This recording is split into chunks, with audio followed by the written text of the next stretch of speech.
All right, is this thing on? I'm trying a different microphone today.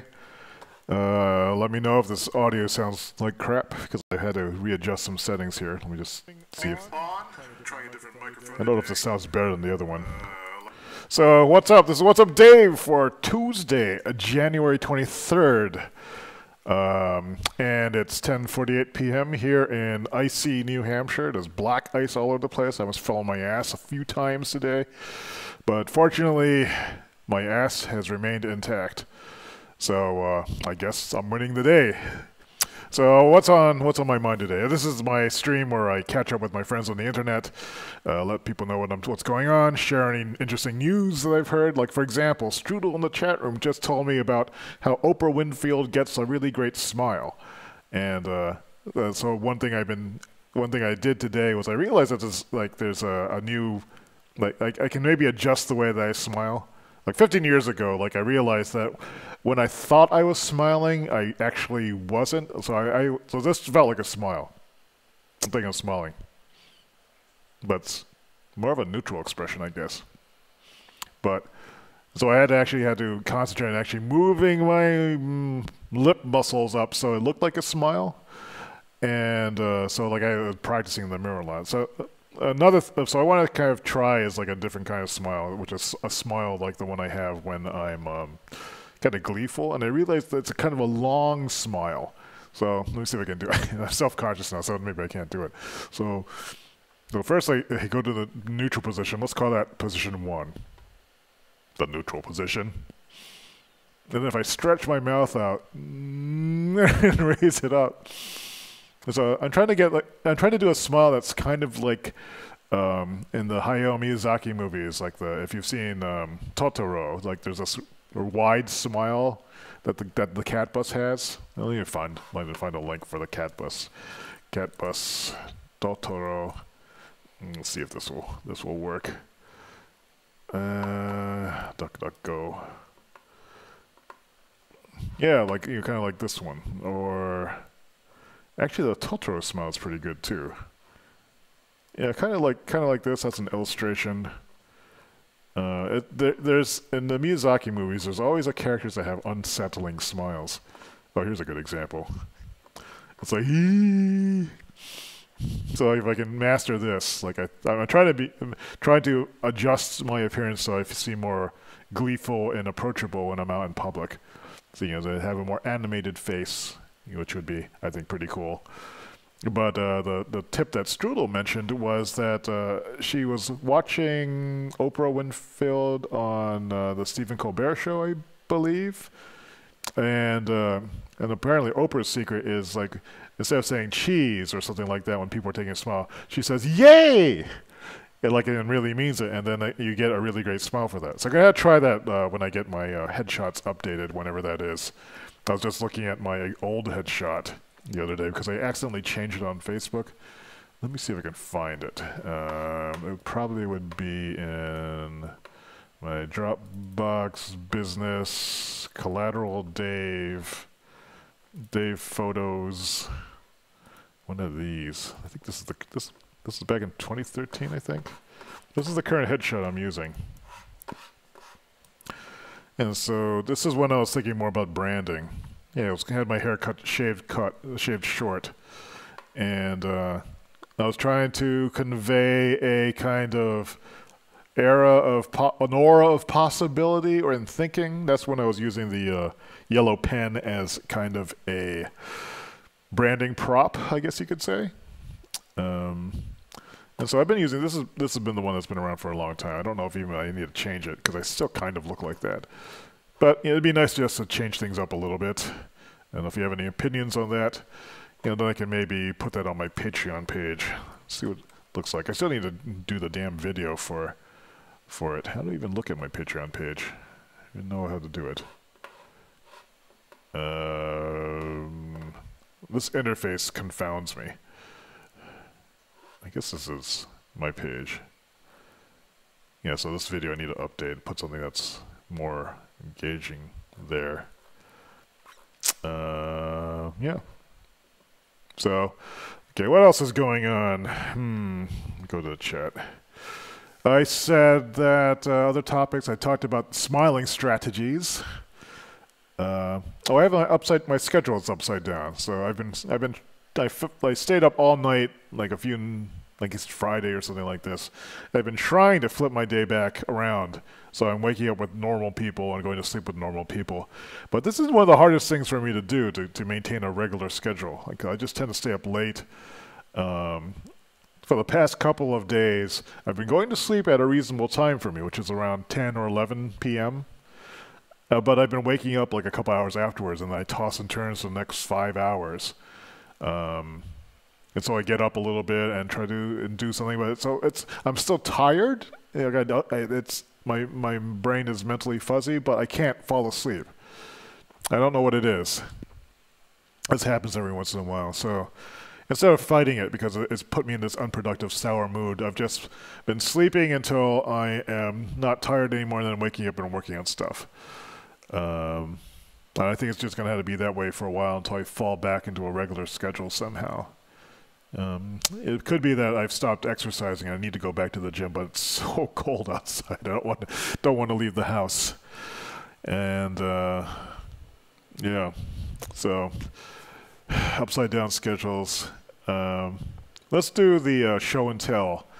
I have a few things. A scarf holder that my therapist gave me. An Instax camera, which I had for the Japanese Curry Day. Did I talk about how Japanese Curry Day went? I don't remember. We'll go over that too. I think I have some photos I can show. Let me pull this up. And then the last thing is the updated monitor arm setup for the back of the computer setup, which you kind of almost see back here. If I switch to this camera, you can see there's that set of monitor arms. There was a different one I had there before, but this one is a little bit more flexible, so it enables full sit-to-stand capability with this little cart thing that I'm using. So, let's start with the scarf holder. I didn't know what this was when she showed it to me. So she had an extra one of these, and I've been collecting scarves. People have been giving them to me. This is like a scarf my sister gave me, but I have like a whole bunch of other ones. Scarves being an interesting accessory that I've been like playing around with. And so you put the scarves in like these holes. Like all the girls know how this works, but this was a mystery to me. Ugh.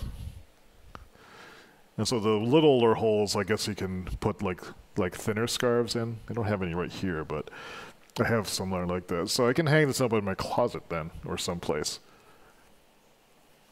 And at first I thought the first thought I had when I saw this, it was some sort of menorah, or it was like a celebratory Jewish hanger of clothing or something like that, or it was for the Olympics. But no, I'm dumb. It's for scarves. Second thing, Instax camera. I'd shown I have this printer that will work with my my smartphone. That you can take a picture, you can send a photo to this printer over Wi-Fi, and it'll print out a little Polaroid picture like this. So this is the Fuji Instax format. Focus. This terrible focusing mechanism. I don't know what's up with it. This is like actually a screenshot that I printed from the printer that I cropped for this. But I unearthed it for Curry Day. So this is a picture of the one visitor I got. But one visitor was enough to make Curry Day a success. I have so much leftover curry. It was awesome. I should actually show what that looks like. The cat wants to stand on me. Let me switch over to and grab what's the winnings, the treasure, the leftovers. Oh man, this thing. Oh, the water fell out. So I made this big pot of curry. And even though only one person came over, and apparently the reason is like the 4 other people who wanted to come were like sick with the flu. So maybe I'll have to try this again. But since I love curry, it's win-win. Like if no one showed up and had curry, I still had like lots of leftover curry, so that was a win to me. And I think it was interesting just to be able to offer it. Even to have the event offering and then post pictures of it and so forth. I think brought a smile to people's faces, because they saw that they were invited. So being invited is nice. And so here is these have been vacuum sealed. There's rice in this, and curry and pickles, and it's frozen solid in a brick, so I can reheat these as like a full meal. It's actually more than a meal. I got 4 of these, and then the ribs from last time, I've also vacuum sealed them into these little 2-rib packs, and there's one 4-rib pack. So even though not a lot of people came over to it, it was a successful event. I thought I felt good about doing it. I think people were excited to see all the pictures and wish they could come. And some people were inspired to have their own curry days and post pictures. So I would say it's a win. Yeah, some people might be disappointed, like if they threw an event and then no one shows up, but it's important to have events, I think, that you want to do anyway, and you're going to have time doing by yourself if no one shows up. Just even offering it, I think, is like a good way to build like a sense of community, sense of connection. It's like for any kind of user group that you're making. The ones that I make tend to be events that, you know, I want to do anyway. Pretty informal. Just be available, be accessible. And that's how that seems to work well for me. I'm planning on doing it more for try to start up some of those things again. So that was the Instax camera. Well, we're going back to the Instax camera. So this is like basically a Polaroid camera that prints these things out, and this is the photo that came out of it. I have a few other ones, like over there on the. So I have this wall or this sliding screen over here. I don't know if this will show. Maybe you can see that over there. Like over on that divider, I've been putting up little pictures of people who've been visiting, just to kind of create a sense of people coming to visit my so-called living room cafe. And it's sort of like a memory device, I guess. So what else is going on? So, yeah, this was this was like a sale. These are normally, I think, $115, $120. It was down to like $96 or something like that. And I thought it would be good to just have as a more portable, like instant camera. I also have some Polaroid film that I have to use too. With like I resurrected an old Spectra Polaroid camera and bought some of the Impossible Project instant film. But I haven't tried that out yet. That'll be something to do for a future social event. It creates a special moment, I think, if you take a picture on physical media, people haven't seen it in a while, and just being able to watch the picture develop and then stick it up someplace, and there's only one in existence. It's pretty cool. Last thing on the updated monitor arm setup. So as I was saying, before I had a different setup on the back of that, which was, it used this base. So let me go. Yeah, I think this will work. So you can see that this is a thing that clamps onto the back. So this screws up and connects to the bottom of the table.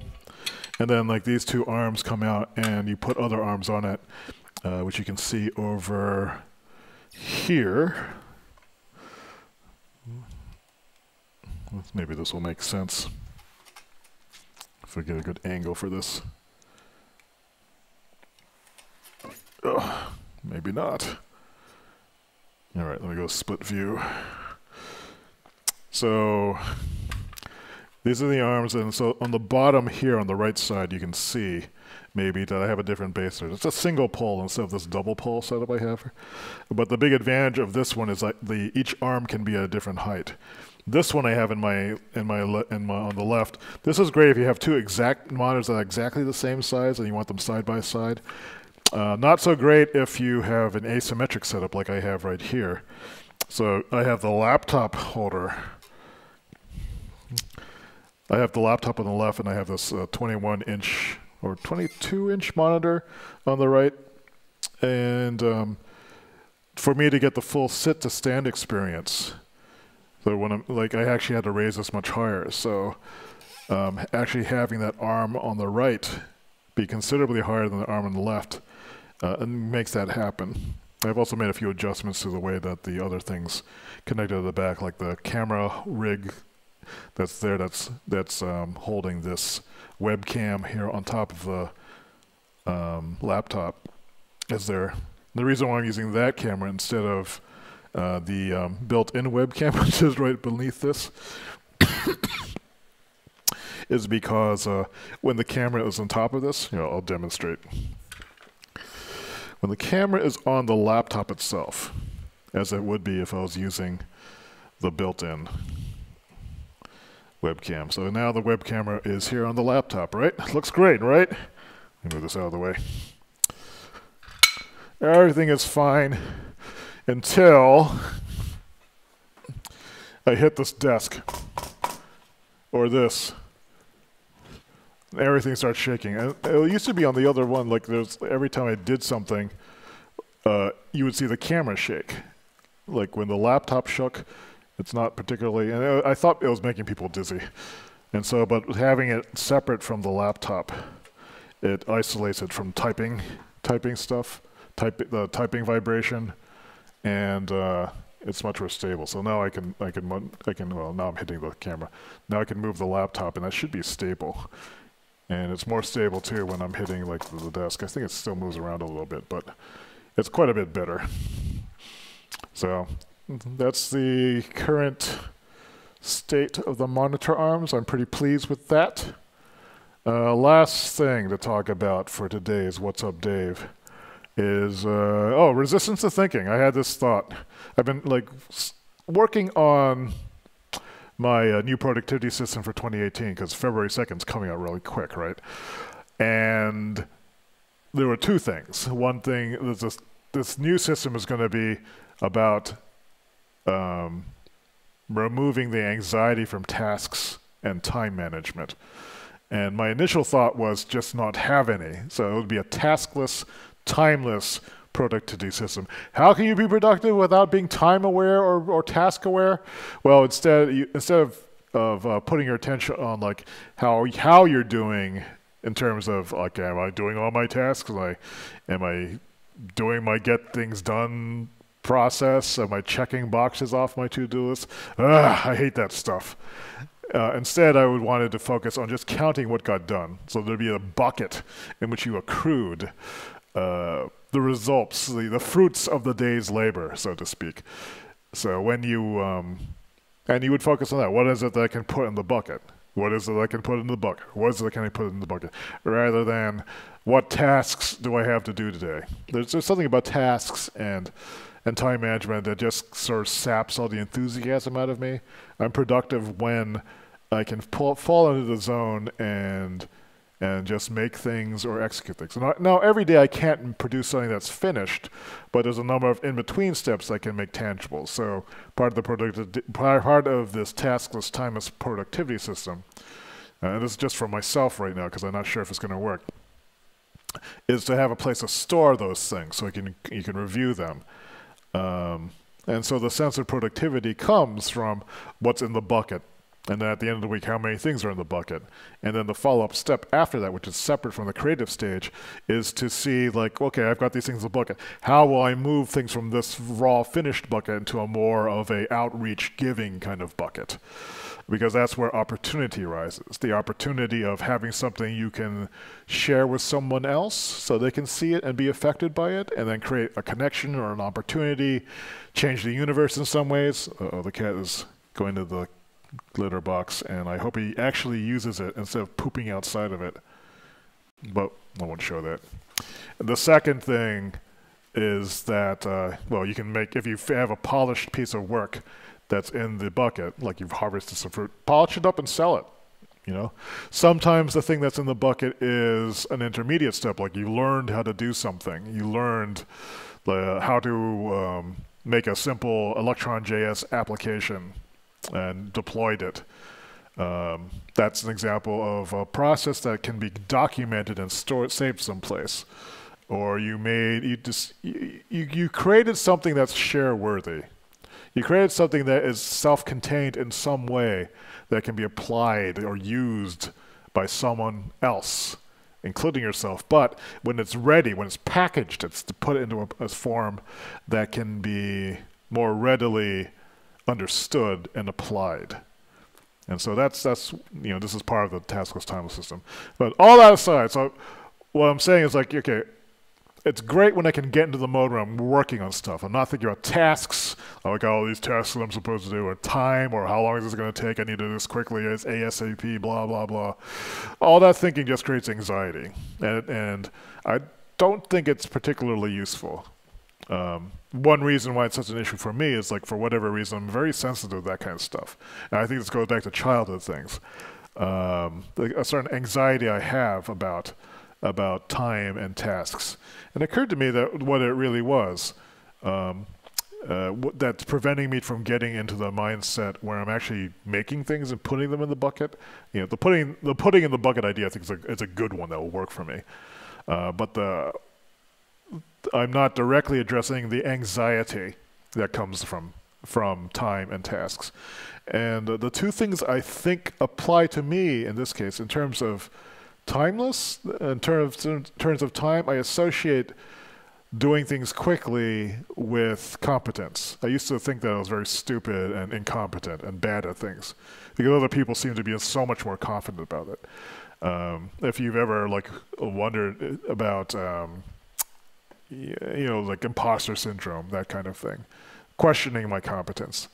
And on the taskless side of things, it was I had this yesterday.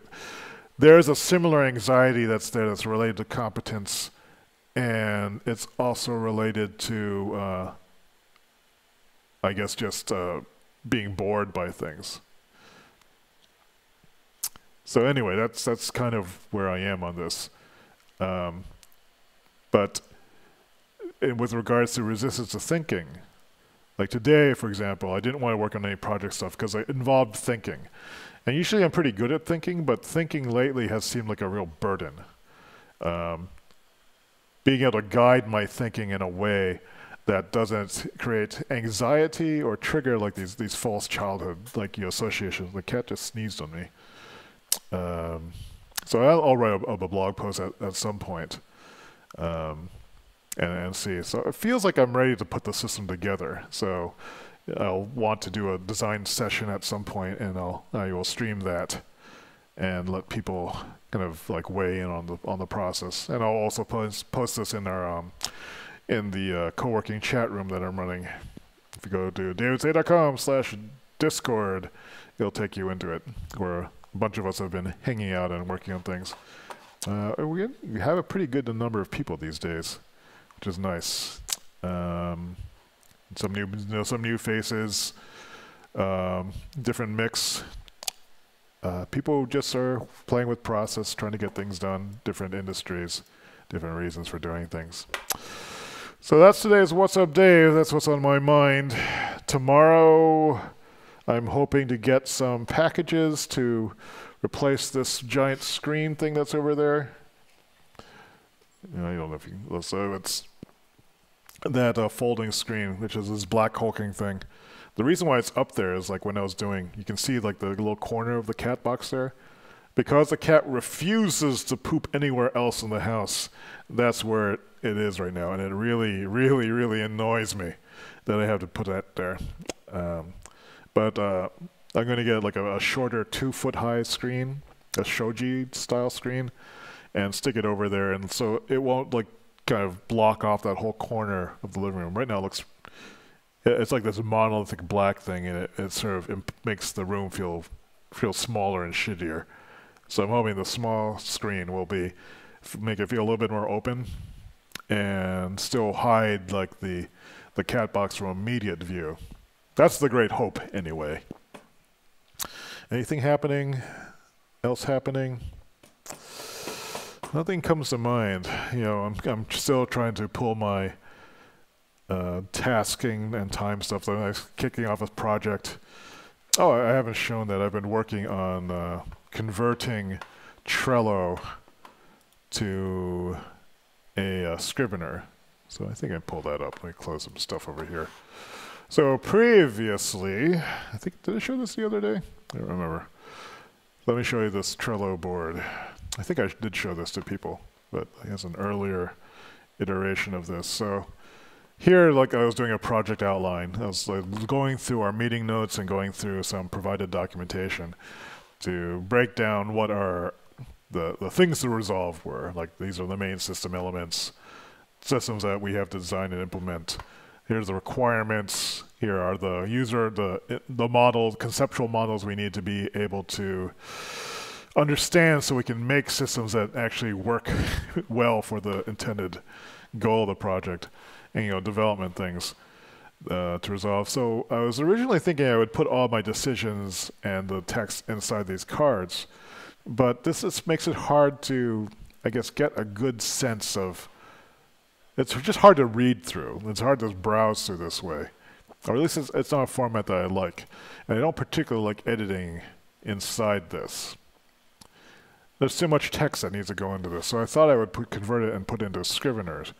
Scrivener 3.0 came out like a month ago, fairly recently. So I thought maybe I can use Scrivener and use it in the scrivening mode. If you're not familiar with the scrivening mode, if Scrivener actually runs, low and long and open, but didn't. I guess I can't find the file anymore. Oh, there it is. So yeah. So what I did is on the left side. That doesn't do that. On the left side, these are all the cards that used to be there. On the whatchamacallit, this side. So see over here we have like all these things, so all the project man stuff is in here, and I've refactored it a little bit. And what I'm starting to do is fill these things in. So I've just put some notes in like the other stakeholders section of the scoping, the action intention, which I've copied from meeting notes.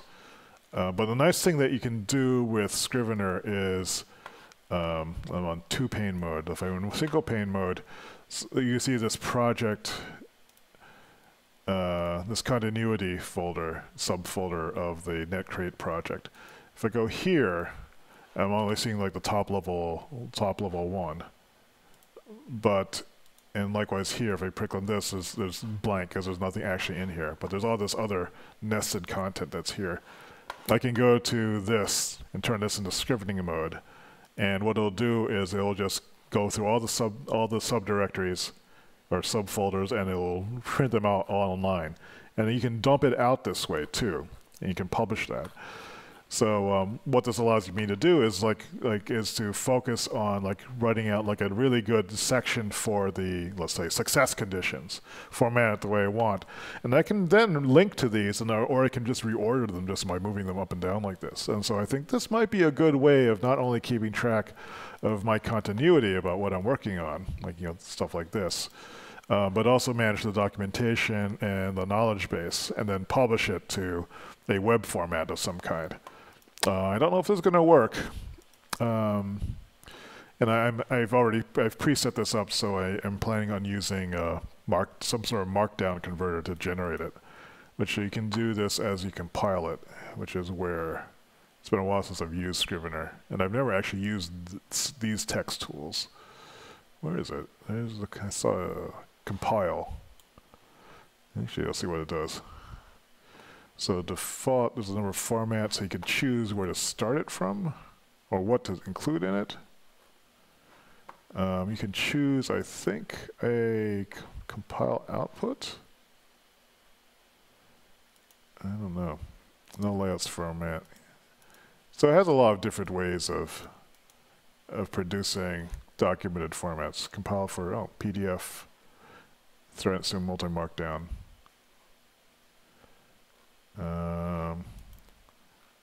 Is there a web version? Web page? I don't know if this makes one web page though. All these things. Remove comments. Insert links back to Scrivener in each section. Let's see what it does. Compile. Where should we stick this?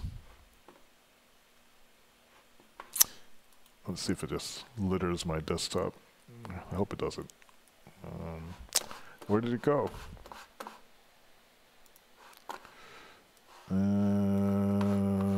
Where did it go? I don't know where it went. Index.